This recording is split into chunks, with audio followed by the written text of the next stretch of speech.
I want to talk about creativity and collaboration, which I think you all know. You practice one, and I'm not sure that you know how dramatically you practice the other, because there is no way to do what you all do without without investing in the creative mind.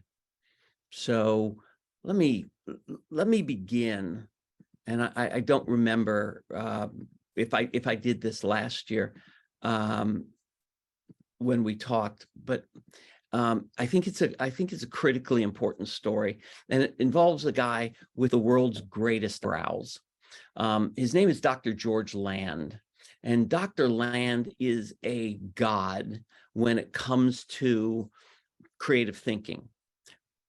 To begin this, I need you to understand that the study of creativity is only about 70 years old. And if you think about that we've been studying science, we've been studying philosophy, we've been studying mathematics, we've been studying all these things for thousands of years. Creativity, we have only been studying for 70. Okay. And all of that happened basically because of the Second World War. Now, in the Second World War, they were wondering why some pilots got shot down and some didn't. They were wondering why some spies got captured and some didn't. Well, if you ask my students why some get captured or why some get shot down, they will tell you with great certainty that the pilots with the highest GPAs, they never get shot down, because that's all you need in life is a good grade point average. But they did the research because the military wanted it. And what they found out was the high GPA pilots, the high GPA spies, are the first people to get shot down. And that's true in pretty much every form of venture, in every job, that it's the one with the highest GPA, because the definition of a high GPA is coloring inside the lines, buying the act, doing what they're supposed to, right? It's the other ones with the lower GPAs who didn't just read the book and have the first right answer, who never got captured or didn't get shot down because they had other options. Interestingly, I'm not sure if you guys know this, that Yahoo doesn't mean, the search engine doesn't mean Yahoo, I found it. It means, it's an acronym for you always have other options. Creativity is really only about having other options, which is what the pilots had who weren't the top of the class, because they could think of other options. Spies could come up with other options. Well, George Land, the guy with the great eyebrows, knew this. And in the 1950s, they were talking about, they wanted to put a man on the moon. They wanted to land on the moon. They hadn't even been close, but he knew in order to get there, that they were going to find scientists, not with the best GPAs. They had to find scientists who could think differently. And that was what he set out to do. So everybody who came in to interview him, all the PhDs, he gave them this test of their creativity. But what Land did that was so brilliant was he got a whole bunch of 5-year-olds to take the exam. The same test he gave the PhDs, he gave to the 5-year-olds, 1,600 5-year-olds. He gave this test to. And to his surprise, they scored at a 98% genius level. Well, this amazed Dr. Land, and he said, "Hey, I got to figure out if this is true."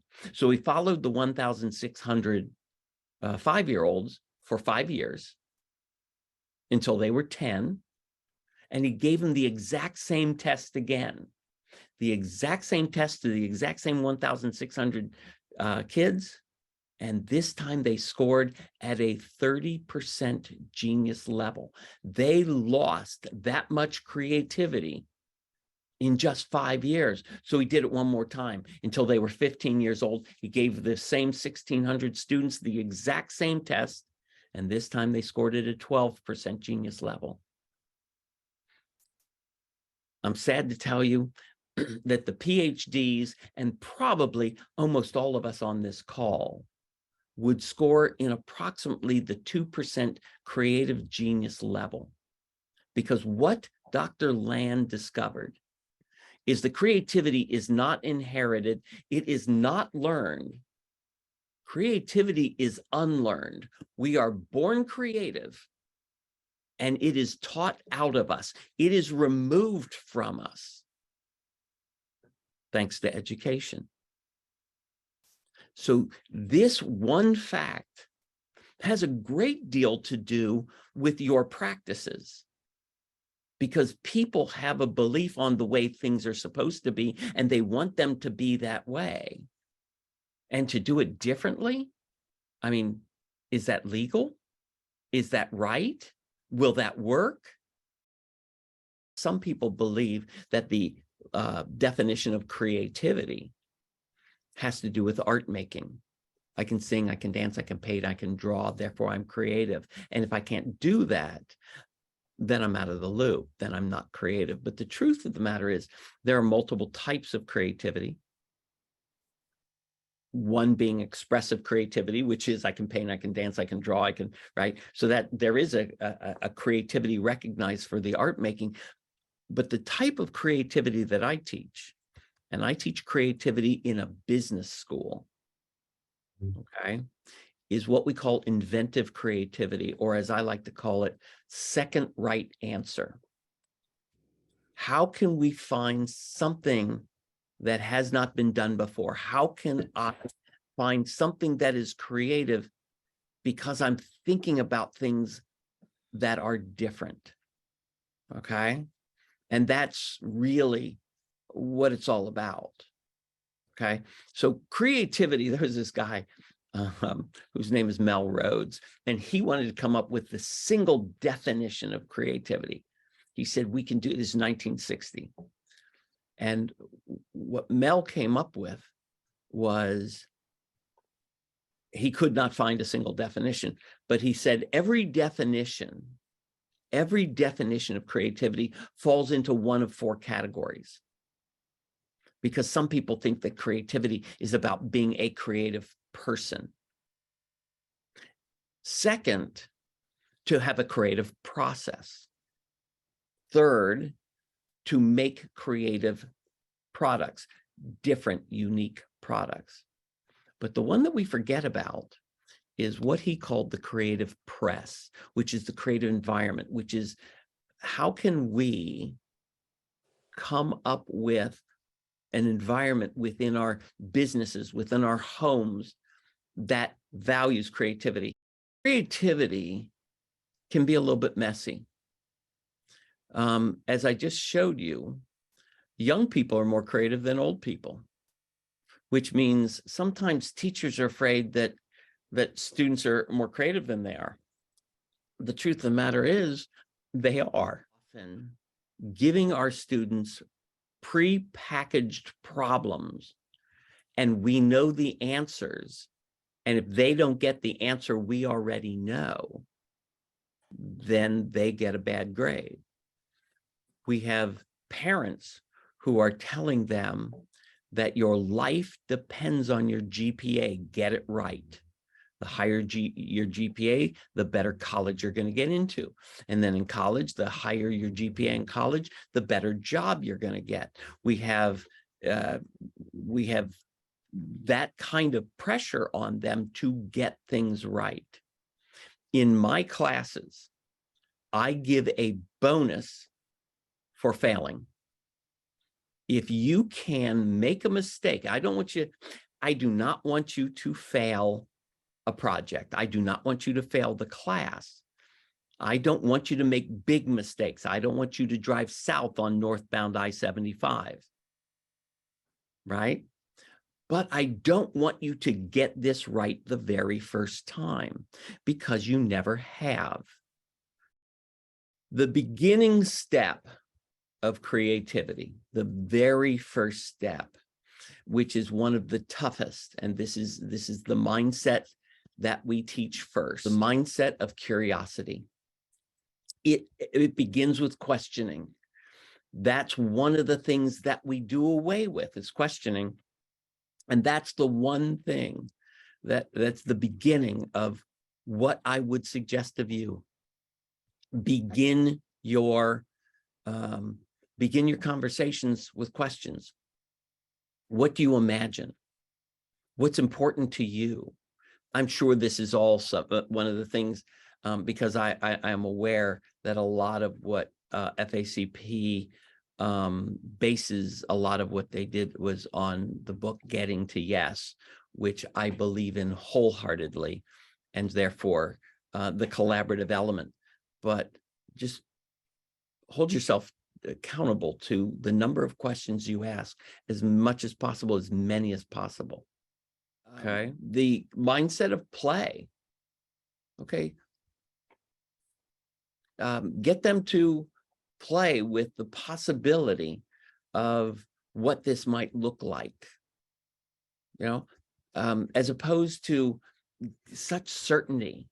That's the ambiguous mindset, the uncertainty. How can you get them to live in uncertainty? Because most students, most professionals, most people just want to be told what to do, just want to be told exactly what's going to happen, when it's going to happen. But live in the uncertainty for a minute. Let's keep the conversation going, because when you walk away, when the conversation ends, you walk away and you begin to think of, mull it over in the back of your mind. Then new things come up, all those what ifs. Oh, I wonder what if I hadn't thought about this. Creativity does not happen with a lack of time. Creativity happens with a lot of time. The longer that you can wait for an answer, the better the answer will be, the more different the answer will be. First thing that my wife did after our divorce was final was she moved back in with me. People are baffled. How could that happen? It's easy, because we said that we're going to take care of each other. Okay. And in our divorce, that's what we pledged to do. She was changing careers and need a little financial assistance, and I could take some rent payments off of her plate. So she moved back in with the family. It was odd for people because they can't see it that way. We would go to school functions for our children together. Oh, I thought you guys were divorced. Oh, we are. Right? They didn't see it that way. Would always begin with allowing them to come up with options. I think that's so empowering, right? And remember, and this is the creative part of our lives that come from improv, that that you never say yes, but. Never say yes, but. It's always yes, and. That's a good idea. And we might be able to even add this twist to that one. Okay. What you do by definition is empower people. Right. And to include them in the ideation. Divergence is another mindset. And divergence is, how many options can we come up with? right? How many different options can we come up with rather than these few? And I think what you'll find is that there is there's a significant more buy-in the more options that they put on the table.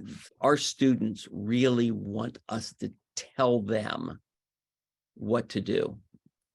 And I get the sense that a lot of your clients want you to tell them what to do. You're the professionals. You've been through this a million times. This is my first divorce, and right?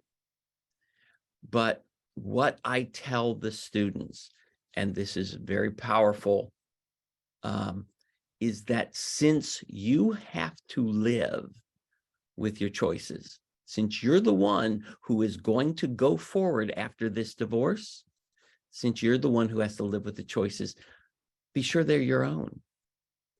Be sure that this is what you truly believe, and it truly is how you, in connection with how your heart beats.